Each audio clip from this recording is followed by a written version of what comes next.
बहनों और भाइयों, सबसे पहले तो आप सबका बहुत बहुत स्वागत इस सभा में।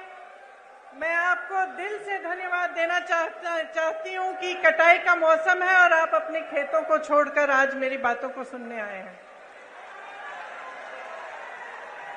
श्री रणदीप सिंह सुरजेवाला जी, कांग्रेस के महासचिव, कांग्रेस के प्रदेश अध्यक्ष श्री कमलनाथ जी,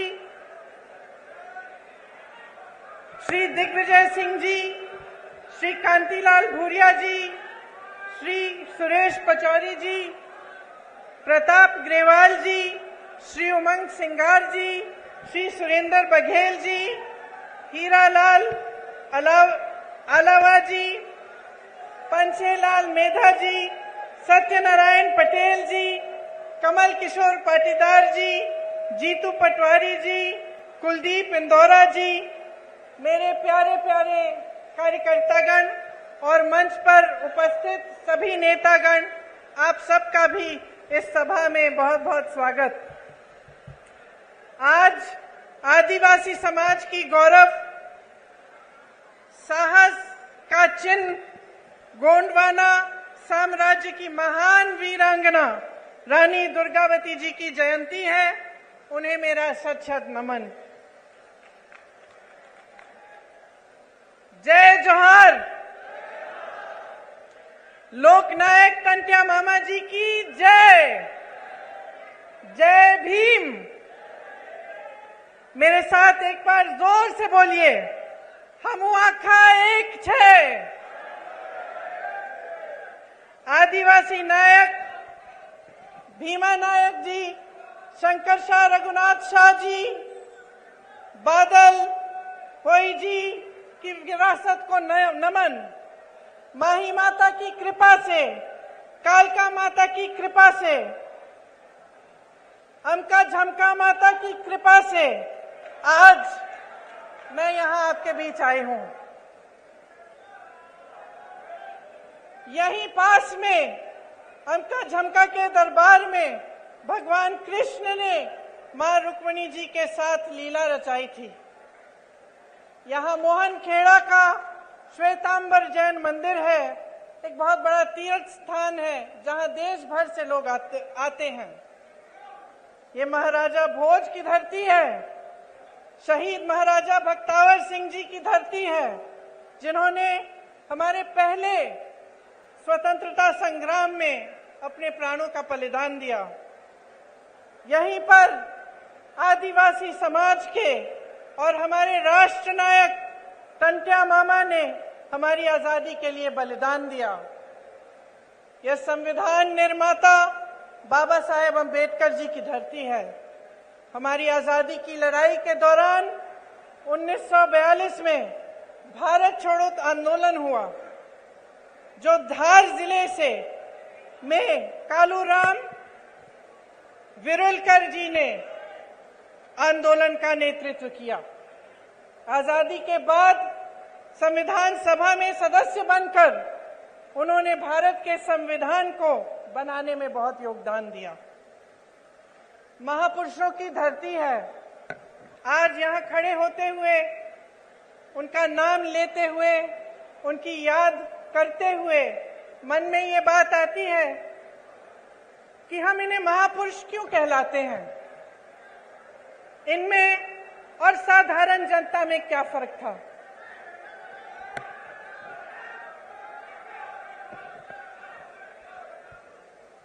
फर्क ये था कि इन्हें हम महापुरुष इसलिए कहलाते हैं क्योंकि उन्होंने आजीवन जनता के लिए संघर्ष किया। एक जनता के साथ भरोसे का रिश्ता जोड़ा और उस भरोसे को जीवन भर नहीं टूटने दिया। इसीलिए आज भी उनके गुजर जाने के सैकड़ों साल, दशकों बाद हम उनकी याद करते हैं और उनको नमन करते हैं। मेरी दादी इंदिरा गांधी जी भी एक इसी तरह की महापुरुष थी, पुरुष नहीं थी, मतलब एक बहुत बड़ी हस्ती थी जिन पर आपका पूरा भरोसा था। और आपका भरोसा इसलिए था क्योंकि उन्होंने दिन रात आपके लिए काम किया। एक भावनात्मक रिश्ता था और आज यहां खड़े हुए उस रिश्ते की भी मुझे याद आती है। हम छोटे थे, हमें आपकी कहानियां बताती थी, आपकी संस्कृति के बारे में बताती थी, और जो रिश्ता आपके और उनके बीच था वो आदर का रिश्ता था, प्रेम का रिश्ता था, श्रद्धा का रिश्ता था। ये एक तरफा नहीं था। ये बात नहीं थी कि सिर्फ आप उनसे प्रेम करते थे या उनके प्रति आपके दिल में श्रद्धा थी। उनके दिल में भी आपके लिए श्रद्धा थी, उनके दिल में भी आपके लिए प्रेम था, और वो आपकी संस्कृति की, आपकी के प्रति उनके दिल में श्रद्धा और आदर थी। तो ये जो रिश्ता होता है, जो नेता और जनता के बीच में होता है, एक बहुत अनोखा रिश्ता होता है। जैसे मैंने कहा, इस रिश्ते को अगर नेता निष्ठा से सींचता है, काम करके दिखाता है, तो ये रिश्ता मजबूत बनता है। तो एक ऐसा रिश्ता बनता है जैसा इंदिरा जी का आपके साथ था। आजकल परिस्थितियां काफी अलग हो चुकी हैं। हमारी तरह बहुत नेता चुनाव के समय खास तौर से आपके सामने आकर बड़े बड़े भाषण देते हैं, आप सबकी बातें सुनते हैं। मैं भी सुन रही थी। आज सुबह जब मैं उठी, मैंने कहा मैं देखती हूँ मोदी जी क्या भाषण दे रहे हैं, क्योंकि वो क्या कह रहे हैं वो भी सुनना जरूरी है। तो मुझे ताज्जुब हुआ कि जो जो हम कहते हैं वही वो कहते हैं। हम कहते हैं उन्होंने घोटाले किए, वो कहते हैं हमने किए। हम कहते हैं हमने विकास किया, वो कहते हैं उन्होंने किया। हम कहते हैं हमने रोजगार दिलाए, वो कहते हैं उन्होंने दिलाए। तो मैं सोच रही थी कि ये तो भाषण तो सभी सेम कहते हैं, वही भाषण है। तो जनता को कैसे पता चलेगा कि कौन क्या कह रहा है और इस बीच सच्चाई क्या है? हाँ, मुझे मालूम है। मैं यहां आ रही थी तो मैंने कुछ लोगों से पूछा, नौजवान खड़े थे, मैंने पूछा कि भाई क्या लगता है इस चुनाव में क्या होने वाला है, मध्य प्रदेश का भविष्य क्या है? कहने लगे राजा जा रहा है। तो मैंने कहा अच्छा क्यों? कहने लगे कि इस बार हमारा वोट रोजगार के लिए डलेगा।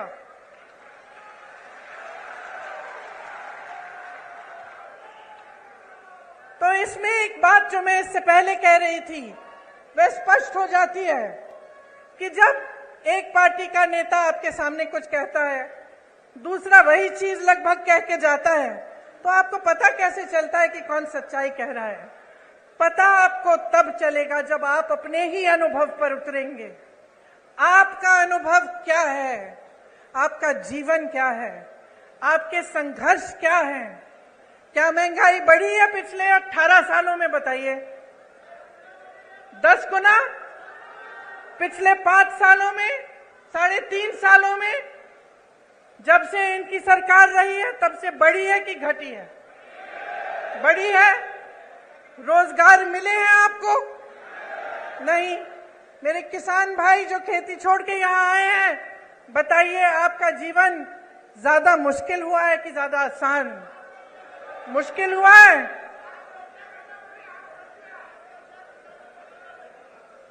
आपको मालूम, आप कह रहे हैं किसानों की आत्महत्या 17,000 में, मैंने अभी एक आंकड़ा सुना कि लगभग 17,000 नवयुवकों ने आत्महत्या की है पिछले 18 सालों में। तो सोचिए कि आपकी सच्चाई आज क्या है।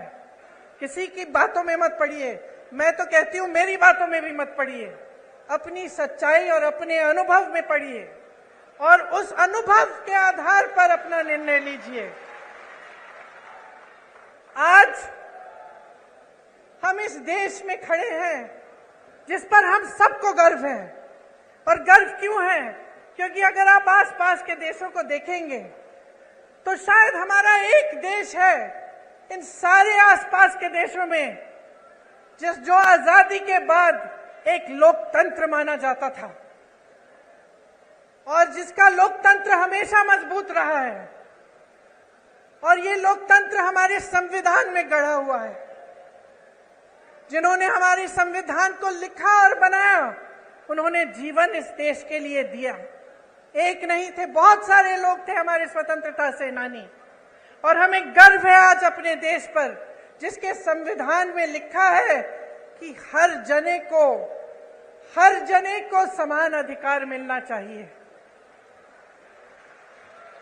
हमारी कांग्रेस की सरकारों ने पंचायतों को सत्ता देकर यह अधिकार मजबूत बनाया।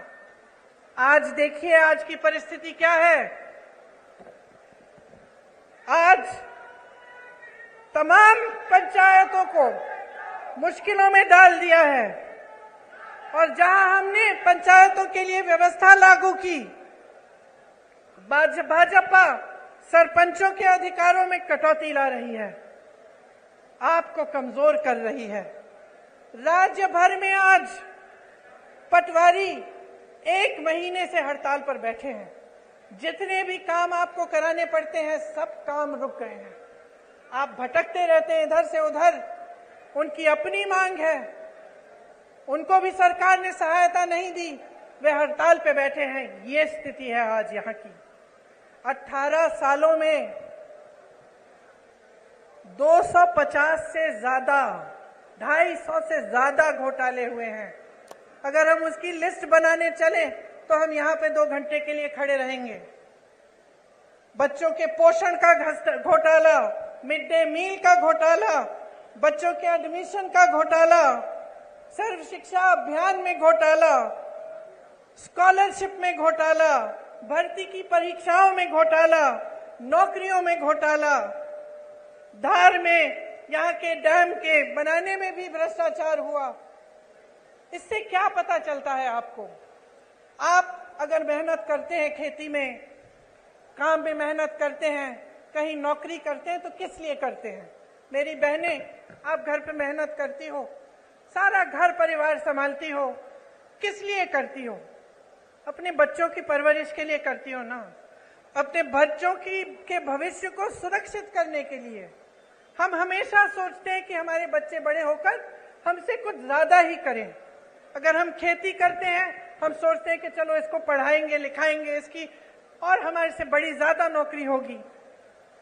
अगर हम कहीं पे नौकरी करते हैं, हम सोचते हैं चलो इसको और पढ़ाएंगे लिखाएंगे ताकि हमसे भी ज्यादा कमाएं, हम बूढ़े होंगे हमारी देखभाल करें। यही हमारा मकसद होता है। चाहे जितने भी लोग आज यहाँ बैठे हैं, सब चाहते हैं कि अपने बच्चों का भविष्य मजबूत हो, उनकी तरक्की हो। और जब आप सामने देखते हैं कि चाहे पाठशालाओं में, चाहे भर्ती में, चाहे आपकी नौकरियों में, चाहे कुछ भी हो, हर चीज में घोटाला भ्रष्टाचार है, तो कैसे मायूस होते होंगे? तो कैसे आपका दिल मजबूत बने और आप आगे बढ़ते चले जाएं? जब आपने किसी पर भरोसा किया, आपने अपना पूरा भरोसा एक नेता में डाला, एक पार्टी में डाला, और आपको पता चला कि 3.5 सालों से, उससे पहले भी जब इनकी सरकार थी, तो सिर्फ भ्रष्टाचार करते रहे। मैं जानती हूं कि आप में से कुछ लोग हैं जो सोचते हैं कि चलो खा रहा है, थोड़ा बहुत उसको खाने दो, हमारा काम तो करे, है कि नहीं? मैंने बहुत बार सुना है कि लोग कहते हैं चलो कोई बात नहीं, थोड़ा बहुत सब करते हैं, लेकिन कम से कम हमारा काम तो हो रहा है। मैंने बहुत बार कभी सुना है। लेकिन यहां तो परिस्थिति है कि खाए जा रहे हैं, आपका एक काम नहीं हो रहा है। आप अपने बच्चों को पाठशाला भी नहीं भेज सकते, ये जानने के बिना कि वहां पे भी भ्रष्टाचार हुआ है। यहां व्यापम का घोटाला हुआ, 50 से अधिक लोगों की मौत हुई। इन्होंने जांच कराई, ये जो ईडी ये सबके घर भेज देते हैं एजेंसियों को, पता चला कि किसी ने इनके खिलाफ कुछ कह दिया, लिख दिया, एकदम ईडी पहुंच गई उनके घर। अरे यहां तक कि फिल्मों के अभिनेताओं के घर भी कल परसों ईडी पहुंच गई। यहां पे क्यों नहीं पहुंची? यहां जो इतने बड़े घोटाले हुए हैं, इनके अधिकारियों के घर में क्यों नहीं पहुंची? इनके नेताओं के घर में क्यों नहीं पहुंची? तो ये सवाल आपको पूछने हैं। जब मां नर्मदा के साथ घोटाला हो सकता है, भ्रष्टाचार हो सकता है, जब महाकाल की मूर्तियों के साथ सप्त ऋषियों की जो मूर्तियां हैं उन्हें स्थापित एक दिन किया, अगले दिन बह गई, इनके साथ जब भ्रष्टाचार हो सकता है, जब भगवान के साथ कोई घोटाला और भ्रष्टाचार करने की हिम्मत करता है, तो क्या समय नहीं आ गया है इनको बदल डालने का? बताइए।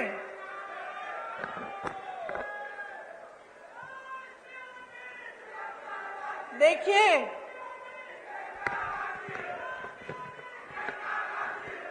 देश की आंधी इस देश का नौजवान है।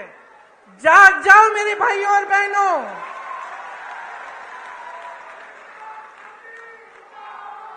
आपको बचाने के लिए कोई आंधी नहीं आ रही है, आप खुद को बचाइए। ये जो आपके साथ हो रहा है ये गलत है। जो रोज रोज आप जी रहे हैं, आप संघर्ष कर रहे हैं, ये गलत है। मेरे नौजवान भाइयों, आप फीस देते हैं ट्यूशन की? देते हैं कि नहीं? जब आपको भर्ती की परीक्षा भरनी पड़ती है, आप संघर्ष करते हैं कि नहीं? माता पिता आपके लिए खेती करते हैं, नौकरी करते हैं, संघर्ष करके आपके लिए पैसे इकट्ठे करते हैं कि आपकी फीस भरेंगे कि नहीं?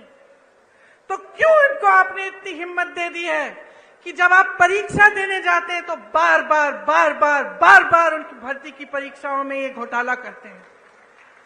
मैंने उत्तर प्रदेश में देखा है, मैंने उत्तर प्रदेश में ऐसे नौजवान देखे हैं जिनके 10-10 साल गुजर गए हैं। एक परीक्षा दी, मार्क्स नहीं निकले, उसमें कुछ घोटाला हो गया। दूसरी परीक्षा दी, उसमें भी घोटाला हो गया, भर्ती की लिस्ट नहीं निकली।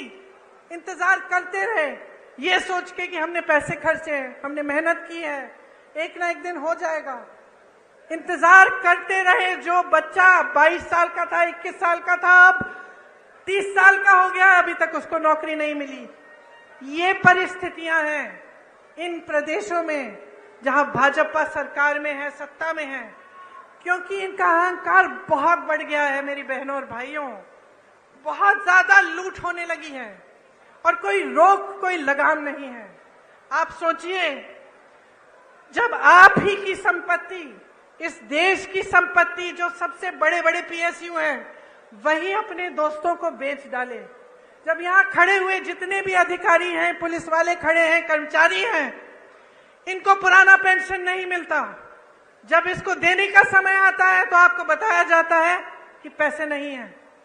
तो अगर पैसे नहीं हैं तो अडानी जी के हजारों करोड़ लोन माफ कैसे हो रहे हैं? अगर किसान के कर्ज माफ नहीं हो सकते तो ये बड़े बड़े उद्योगपतियों के कर्ज माफ कैसे हो रहे हैं? ये सवाल आपको पूछना पड़ेगा, क्योंकि आप अगर ये सवाल नहीं पूछेंगे तो हमारी नहीं, इन सब नेताओं की नहीं, आप सबकी जिंदगी बर्बाद होगी, आपका भविष्य बर्बाद होगा। आपके आने वाले दिन अच्छे नहीं, बुरे होंगे, और ये बात आपको गहराई में समझनी पड़ेगी। आज ऐसी परिस्थिति बन गई है कि कुछ लोगों ने नेताओं को भगवान बना दिया है। नेता भगवान नहीं है। बहनों और भाइयों, आप में से उभर के आता है, आपकी तरह इंसान है, और जब उसका अहंकार बहुत ज्यादा बढ़ जाता है, जब वो आपकी परवाह नहीं करता, तो इस लोकतंत्र ने, जिसपे हम सबको गर्व है, इस लोकतंत्र ने आपको अधिकार दिया है कि आप उसको निकालें, उसको सबक सिखाएं, उसको जिम्मेदार बनाएं, उसको जवाबदेह बनाएं। और ये आपकी जिम्मेदारी है। आज आपके प्रदेश में इतनी महंगाई है, मैं जानती हूं बहनों, मैं जानती हूं कि आप पर क्या गुजर रहा है। मैं जानती हूं कि जब आप सोच रहे होंगे कि त्योहार का मौसम आ रहा है, दशहरा आ रहा है, धनतेरस, दिवाली, आप कुछ खरीदना चाहते हैं, आप जब दुकान जाते हैं तो घबराते हैं कि हम ये सब चीजें ले पाएंगे कि नहीं। आधी चीजें खरीदते हैं, आधी छोड़ देते हैं। मैं जानती हूं आप सोचती हैं कि किस तरह से थोड़ी बहुत बचत हो जाए घर में, थोड़ा कम खा के, थोड़ा सा काम ज्यादा करके। मैं जानती हूं कि कितनी मुश्किल समाज का कितना आप बोझ उठाती हैं। आपको बताया जाता है कि राशन हमने मुफ्त कर दिया, वाह वाह वाह, बहुत बढ़िया। वहां हजारों करोड़ के लोन मुफ्त में मिल रहे हैं, यहां राशन पे हमें आपसे हाथ जोड़ना पड़ रहा है।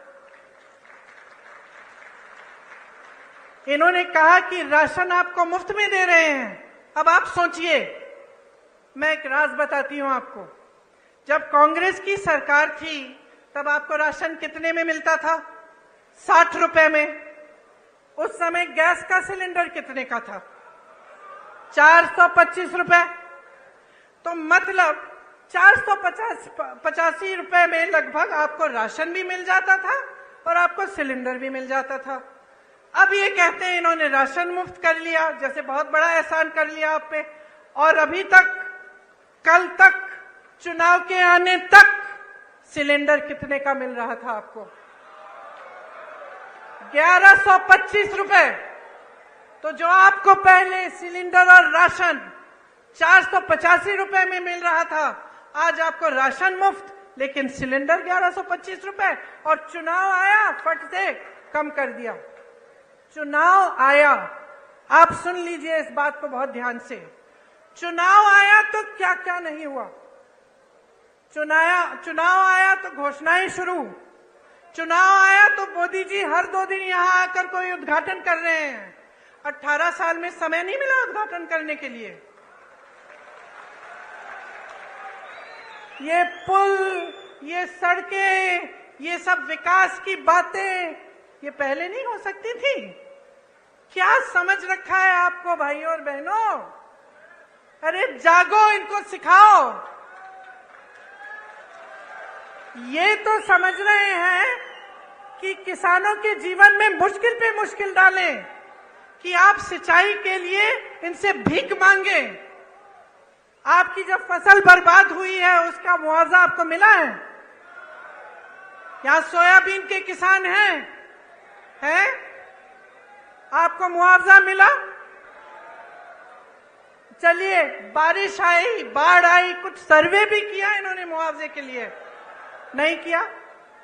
अब देखिए चुनाव आ रहे हैं, देखिए क्या पता कुछ मुआवजा भी दे दे। चुनाव के बाद करेंगे नहीं करेंगे ये मत पूछिए मेरे से। फसल बीमे में घोटाला, तो हर तरफ घोटाला। तो आप बताइए इसका इलाज क्या है? आज बेरोजगारी चरम पे है कि नहीं है? है ना? आपको मालूम है कितने पद खाली हैं? मैं बताती हूं, सुनिए। शिक्षकों के करीब 70,000 पद खाली। विश्वविद्यालयों में 75% पद खाली। सामुदायिक स्वास्थ्य केंद्रों में डॉक्टरों के 90% से ज्यादा पद खाली। ग्रामीण सामुदायिक स्वास्थ्य केंद्रों में सर्जन के 90% से ज्यादा पद खाली। महिला रोग विशेषज्ञों में 90% से ज्यादा पद खाली। फिजिशियन, जो डॉक्टर होते हैं, जो सारी बीमारियां समझ जाते हैं, 90% से ज्यादा पद खाली। बच्चों के डॉक्टर 90% से ज्यादा पद खाली। पूरे प्रदेश की सीएचसी में एक भी आंख का डॉक्टर नहीं है। मोतियाबिंद होती है, आंख में तकलीफ होती है, कहां जाएंगे? कहां जाएंगे? प्राइवेट में जाएंगे। प्राइवेट में चले जाते अगर पैसे कमाने का मौका दिया होता आपको। लेकिन इन 3.5 सालों में और उससे पहले जितने सालों का इनका राज रहा है, आपको कमाने का मौका कहां दिया? जहां जहां से रोजगार बनना था, चाहे बड़े बड़े पीएसयू इन्होंने बेच दिए, छोटे छोटे उद्योग पे जीएसटी थोप कर, नोटबंदी करके उन्होंने ठप करा दिए। मुश्किल में है जितने भी मेरे दुकानदार भाई यहाँ बैठे हैं या छोटे छोटे उद्योगपति हैं, वो बताएंगे आपको कितनी कमाई हुई है। जीएसटी भरते भरते भरते भरते उनको समझ में ही नहीं आ रहा है किस चीज की क्या जीएसटी है, उनको खत्म कर दिया। खेती किसानी में रोजगार पैदा होता था, मनरेगा होता था आपके गांव में, वहां पे रोजगार बंद। तो रोजगार देंगे कहां से आपको? आपको कमाने का मौका नहीं दे रहे हैं, लेकिन आप पे महंगाई इतनी थोप रहे हैं कि आपका जीना मुश्किल हो गया है। पर ये सब बातें मैं आपको यहाँ इस मंच पे खड़े होकर समझा रही हूँ। आप सबको तो पहले ही मालूम है, जी आप रहे हैं, संघर्ष आप कर रहे हैं अपने बच्चों को स्कूल भेजने के लिए, उनकी किताबों को खरीदने के लिए, उनकी फीस भरने के लिए, उनकी भर्ती की परीक्षाओं के लिए, उनकी नौकरियों को, उन इंटरव्यूज के लिए। ये सब काम आपके ही समर्थन से आपके बच्चे कर रहे हैं, लेकिन करने के बावजूद कुछ नहीं मिल रहा है। इसीलिए मैं आपसे कहना चाहती हूं कि आप इंदौर संभाग के हैं, आप जानते हैं कि पिछले 18 सालों में यहां कोई नई यूनिवर्सिटी नहीं बनी है कि नहीं बनी? कोई नया अस्पताल बना, कोई मेडिकल कॉलेज खुला? तो क्या कर रहे हैं ये? मोदी जी यहां आते हैं, आजकल तो शिवराज जी का नाम लेने से भी शर्म कर रहे हैं, उनका नाम ही नहीं लेते, कहते मुझे वोट दो। और वो तो आपके सीएम बनने वाले नहीं है। मैंने आपको बताया, मैं भाषण सुन रही थी उनका, 50 मिनट में 50 बार कांग्रेस का नाम लिया। तो कांग्रेस के जो कार्यकर्ता हैं, खुश हो जाओ भाई, खुद नाम लेने के बजाय वो नाम ले रहे हैं आपका। मैं तो कहती हूँ, छोटी हूं उनसे, कम अनुभव है, उम्र भी कम है, लेकिन एक छोटी सी सलाह दे देती हूँ, जितनी बार कांग्रेस का नाम 50 मिनट के भाषण में लेते हैं, विकास का नाम ले लीजिए। ये बता दीजिए कि 18 सालों में आपने इंदौर के लिए क्या किया, आपने मध्य प्रदेश की जनता के लिए क्या किया, कितने रोजगार बनाए, कितने घोटालेबाजों को पकड़ा, कितनों के पीछे ईडी डाल दी, कितने जेल में हैं, किसानों के लिए कितनी राहत दी, कितनी बिजली फ्री दी। लेकिन ये बात नहीं कर सकते, इनमें हिम्मत नहीं है, क्योंकि काम नहीं किया है। इसीलिए मैं बार बार भरोसे की बात करती हूँ, मैं बार बार कहती हूँ, देखिए बहने, एक नया बिल लाए संसद में, महिला आरक्षण बिल, खूब वाह वाह हुई पूरे देश भर में। जितने भी विपक्षी दल हैं, हमने भी समर्थन किया कि चलो ये बहुत अच्छा कदम है। बड़ी बड़ी घोषणाएं हुई, टीवी पे इश्तिहार हुए, सब कुछ हुआ, मोदी जी की बड़ी वाह वाह हुई। फिर क्या पता चला कि 10 सालों के लिए ये लागू ही नहीं होगा। इससे पहले जाति जनगणना करनी पड़ेगी, उससे पहले परसिमन करना पड़ेगा, 10 साल लगेंगे। तो फिर इस घोषणा का मतलब क्या है? इन चुनाव के लिए फिर से मतलब क्या है? आप महिलाओं को मजाक समझ रहे हैं? आप समझ रहे हैं कि महिलाओं को आप कुछ भी कह दें और हम अंधे होकर आपको वोट देंगे? हमारा अधिकार है ये हमारा अधिकार है कि हमें आरक्षण मिले, हमारा अधिकार है। ये कोई एहसान नहीं कर रहा है हम पे। और जिस तरह इस देश के एक एक वासी का अधिकार है, इस संविधान में है कि हर चीज के लिए समान अधिकार होना चाहिए, तो फिर जाति जनगणना क्यों नहीं हो रही है? जब इसकी बात उठती है तो ये चुप क्यों हो जाते हैं? आपने देखा बिहार में सर्वे हुआ, सेंसस हुआ, क्या पता चला कि ओबीसी, दलित और जनजाति संख्या कितनी है इनकी? 84% प्रदेश में। तो बताइए, बड़े बड़े पदों में जहां सबसे ज्यादा लाभ होता है, क्या जहां सबसे ज्यादा सत्ता होती है उन पदों में क्या 84% इन जातियों के लोग हैं कि नहीं? बताइए, होने चाहिए कि नहीं? तो जब ये बात उठती है तो ये चुप क्यों हो जाते हैं? आप सब आदिवासी समाज के हैं, यहां से आपको पलायन करना पड़ता है, सच बात है कि नहीं? दिल्ली में बहुत सारे लोगों से मैं मिलती हूं जो यहां से गए हुए हैं वहां पलायन करके, क्यों? रोजगार ढूंढने के लिए। आपके क्षेत्र में जैसे मैंने पहले कहा मनरेगा होता था, कुछ रोजगार मिल जाता था, वो भी बंद हो गया है। यहाँ की आदिवासी महिलाओं पर सबसे ज्यादा अत्याचार है। आपने सारे वायरल वीडियो देखे होंगे, क्या क्या नहीं कर रहे हैं। देश में सबसे ज्यादा बच्चियां एमपी में गायब हैं, सबसे ज्यादा महिलाएं यहां से गायब होती हैं। यहां रोज 17 बलात्कार होती हैं। बहनों सुनो,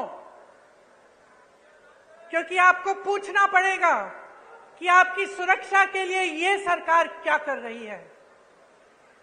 ये बड़ी बड़ी बातें, बड़े बड़ी घोषणाएं चुनाव से पहले कि आपको पैसे मिलेंगे, आपकी सुरक्षा होगी, आपको आरक्षण मिलेगा, बहुत बड़ी बातें हैं। 18 साल से सरकार में रही हैं, आपकी बच्चियां आज भी सुरक्षित नहीं हैं। ये सवाल पूछो। आपको याद है वो कहानी यही की कृष्ण भगवान ने जब रुक्मिणी जी के साथ लीला रचाई तो रुक्मिणी जी ने क्या कहा?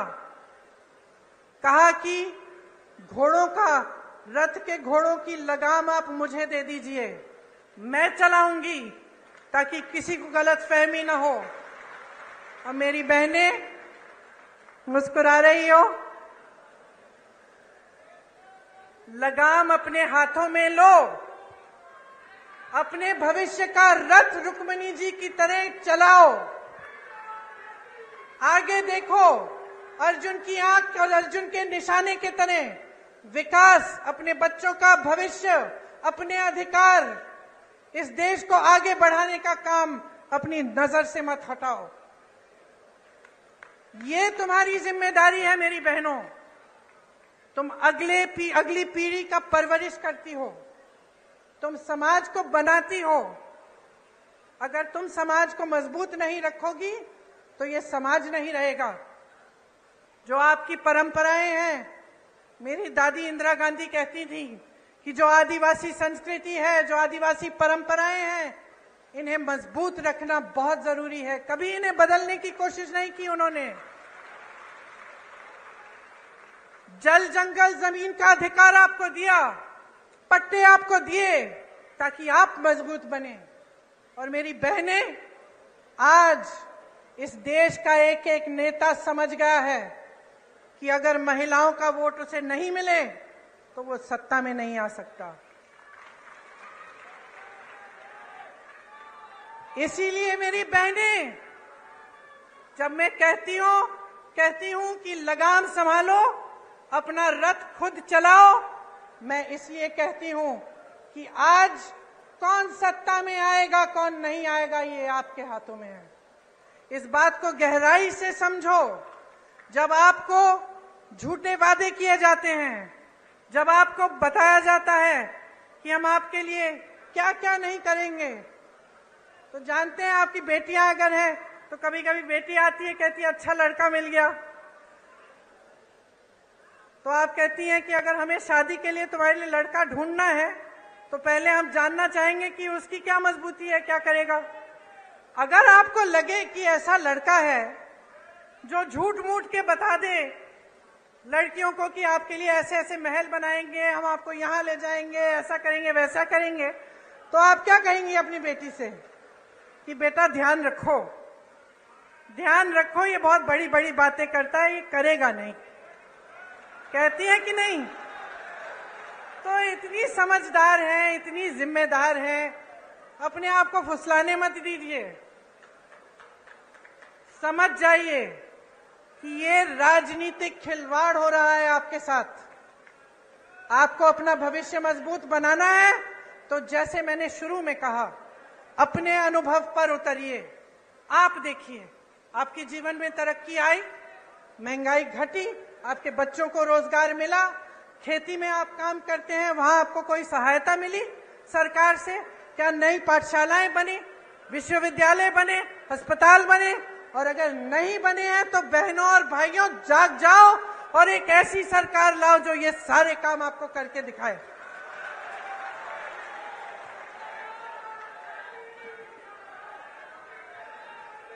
शिशुपाल के अत्याचारों का घड़ा भर गया है, भर गया है। अब कृष्ण भगवान की तरह कृष्ण रूपी बन जाओ और कृष्ण भगवान की तरह इनको निकाल दो, इनको खत्म कर दो।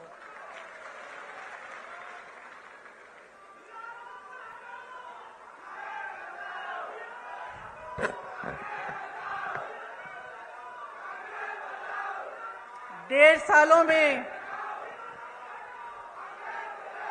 पिछले चुनाव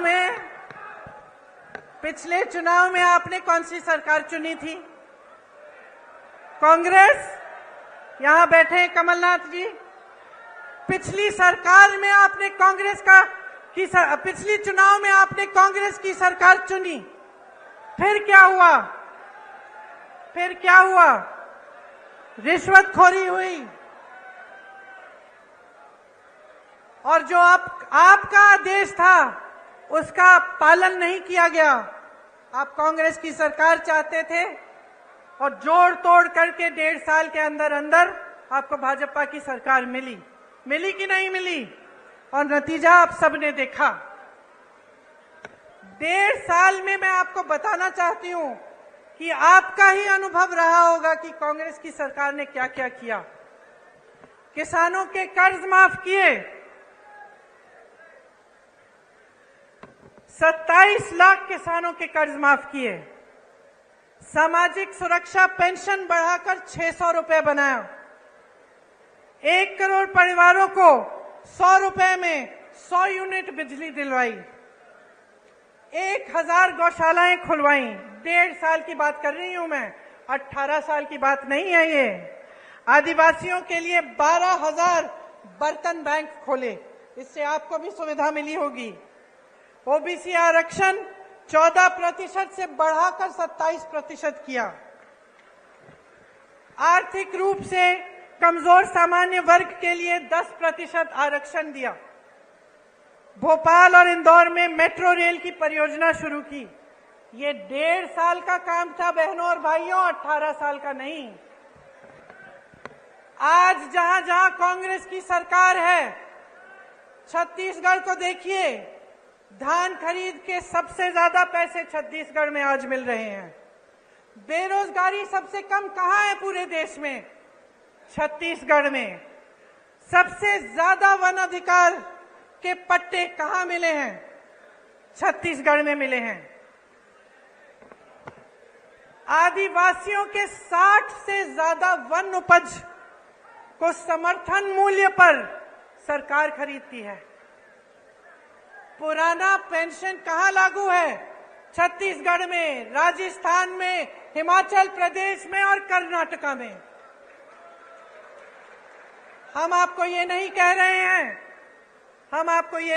हैं कि पैसा नहीं है, पैसा निकाल रहे हैं इसके लिए, क्योंकि हम आपको सर्वोपरि रख रहे हैं। कर्नाटका में मेरी बहनों, बस की यात्राएं पूरे प्रदेश में मुफ्त है बहनों के लिए। 2000 रुपए प्रति माह मिल रहे हैं बहनों को। 200 यूनिट बिजली मुफ्त मिल रही है। हिमाचल प्रदेश में अभी आपदा आई, हमने आपकी बात की, आपके मुआवजे की। आपको मुआवजा नहीं मिला जब बाढ़ आई, जब आपकी फसल खराब हुई। हिमाचल प्रदेश में आपदा है, सबसे बड़ा पैकेज आपदा के लिए, राहत के लिए हिमाचल प्रदेश में कांग्रेस की सरकार दे रही है। राजस्थान में बहनों और भाइयों, हमने बात की कि यहां स्थिति क्या है अस्पतालों की। डॉक्टर के पद खाली हैं, नौजवान बच्चे बेरोजगार हैं। जिन्होंने डॉक्टरी की पढ़ाई की है वो भी बेरोजगार हैं, लेकिन पद नहीं भरे जा रहे हैं। आपको इलाज के लिए प्राइवेट में कहां कितना खर्च करना पड़ रहा है। और राजस्थान में चिरंजीवी योजना कांग्रेस की सरकार ने निकाली है। आप किसी भी राजस्थानी से पूछिए, 25 लाख तक मुफ्त इलाज हो रहा है, आज के दिन हो रहा है। और ये चुनावी घोषणाएं नहीं है भाई बहनों और भाइयों, ये उनकी नीतियां हैं। ये कांग्रेस की सरकारों की नीतियां इसलिए हैं क्योंकि हमारे लिए आप सर्वोपरि हैं, आपसे बड़ा कोई नहीं है। और आज मैं इस मंच पर खड़े होकर आपको कह रही हूं कि कांग्रेस आपके लिए कुछ गारंटी लाई है, और आप ही खुद देखिए कि क्या कांग्रेस के प्रदेशों में इनकी गारंटियां लागू हो रही हैं कि नहीं।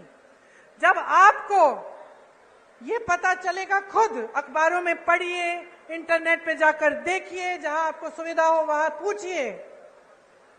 जब आपको खुद अपने अनुभव से पता चलेगा कि हाँ, इन्होंने जो वादे किए वाकई पूरे कर रहे हैं, तब आप इन गारंटियों में आप विश्वास करो।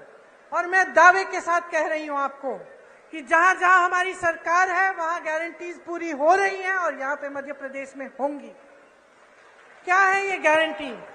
जिस तरह से किसानों के कर्ज हमने पहले माफ किए, उस तरह से हम उस काम को फिर से शुरू करेंगे। 100 रुपए में 100 यूनिट बिजली मुफ्त मिलेगी। 200 यूनिट बिजली के लिए जो बिजली का बिल है वो आधा होगा, हाफ होगा। पुरानी पेंशन यहां मध्य प्रदेश में लागू की जाएगी। आपको गैस सिलेंडर हम 500 रुपए में दिलवाएंगे। महिलाओं को 1500 रुपए प्रति माह मिलेगा, आपके खाते में जाएगा मेरी बहनों। और 5 हॉर्स पावर सिंचाई की बिजली भी किसानों को मुफ्त मिलेगी।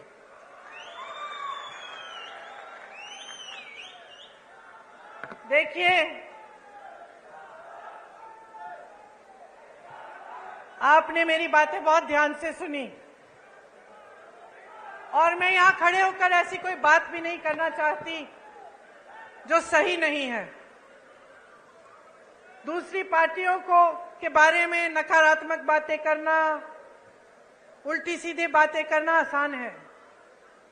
अपने काम और अपनी पार्टी, अपनी सरकारों के अनुभव, उनके विवेक, उनके कार्यों के आधार पर बात करना मुश्किल होता है। मुश्किल क्यों? क्योंकि फिजूल की बात नहीं कर सकते। मैं यहां खड़ी होकर ये नहीं कह सकती कि भाई राजस्थान में चिरंजीवी योजना है, 25 लाख का मुफ्त इलाज है, अगर नहीं होगा तो। क्योंकि आप में विवेक है, आप जान लेंगे कि भाई यहां पे खड़े होकर सब फालतू की बातें करते हैं। तो यहां खड़े होकर मैं सिर्फ वो बातें करना चाहती हूं जो सच्चाई है, जो हमारे अनुभव की बातें हैं, और जिन बातों की सच्चाई आप खुद खोज सकते हैं। तो यहां खड़े होकर सबसे बड़ी बात मैं आपसे क्या कहना चाहती हूं कि देखिए, ये देश आपका है, ये देश आपका है, ये प्रदेश आपका है, ये भविष्य आपका है, ये आगे वाली पीढ़ी, ये नई पीढ़ी आपकी है। तो जिम्मेदारी भी आपकी है, कांग्रेस पार्टी भी आपकी है, हम सब भी आपके हैं। तो ये एक बहुत बड़ी जिम्मेदारी है, इसको हल्के में मत लीजिए। आपको संविधान ने सबसे बड़ी शक्ति दी है, वो आपकी शक्ति है, जनता की शक्ति है। अब बहुत हो चुका है, आपने बहुत देख लिया है, टीवी में बातें सुन ली हैं, बड़े बड़े इश्तिहार देख लिए हैं, वहां हरियाली है, इश्तिहारों में बड़ी बड़ी चीजें हो रही हैं, सब बन रहा है, यूनिवर्सिटियां बन रही हैं, अस्पताल बन रहे हैं, रोजगार बन रहे हैं, पढ़ाई भी हो रही, सब कुछ हो रहा है इश्तिहारों में, लेकिन जमीन पर नहीं हो रहा है। और जब तक आप इसको जमीन पर नहीं उतारेंगे, आप स्पष्ट कर दीजिए हर नेता को कि जब तक ये बातें जमीन पर नहीं उतारेंगे, अपने वादों पर खरे नहीं उतरेंगे, तब तक आपका कीमती वोट उनके पास नहीं जाएगा। और मैं ये दावे के साथ कह सकती हूं कि अगर आप सोच समझ के अपना वोट देंगे, अगर आप वाकई अपने भविष्य को बनाने के लिए और ऐसी बातों में नहीं पड़ेंगे जिनसे आपके जज्बात जुड़ जाते हैं, क्योंकि बहुत चालाकी से चुनाव के समय आपके जज्बातों को जोड़ा जाता है। धर्म की बातें होती हैं, जाति की बातें होती हैं, ऐसी बातें होती हैं कि आपको बुरा लगता है कि भाई अगर हम वोट नहीं देंगे कहीं हमारे धर्म पे आंच ना आ जाए, कहीं हमारी जाति पे आंच ना आ जाए, लेकिन यह आपको गुमराह करने का तरीका है। तो जैसे मैंने कहा, अपनी आंख अर्जुन की तरह निशाने पर रखिए। निशाना आपका भविष्य है, निशाना मध्य प्रदेश का भविष्य है। मेरी बहनों, निशाना आपका भविष्य है। इससे आंख मत हटाओ और आप जिस दिन चुनाव में वोट डालने जाएंगे उस दिन याद रखो मेरी बातें। ये वोट आपके लिए जाना चाहिए, आपके मध्य प्रदेश के लिए, आपके भविष्य के लिए और आपके बच्चों को मजबूत बनाने के लिए। और मैं दावे के साथ कहती हूं कि अगर आप इस तरह से सोचेंगे, अगर आप पूरे विवेक से और अपने ही अनुभव से अपना वोट डालेंगे, तो आपका एक एक वोट आज कांग्रेस पार्टी को जाएगा। क्योंकि इस देश को मजबूत बनाने वाली, इस देश को स्वतंत्र बनाने वाली, इस देश को एक रखने वाली, इस देश में विकास लाने वाली एक ही पार्टी है, कांग्रेस पार्टी। भाइयों और बहनों, अब खेती में वापस जाने का समय आ गया है। मैं आपको और कष्ट नहीं दूंगी। आपको बहुत बहुत धन्यवाद देती हूं कि आपने इतनी प्यार से मेरी बातें सुनी और मेरा इंतजार किया। मेरे साथ एक बार कहिए, मध्य प्रदेश की जय, मध्य प्रदेश की जय, मध्य प्रदेश की जय। जय हिंद।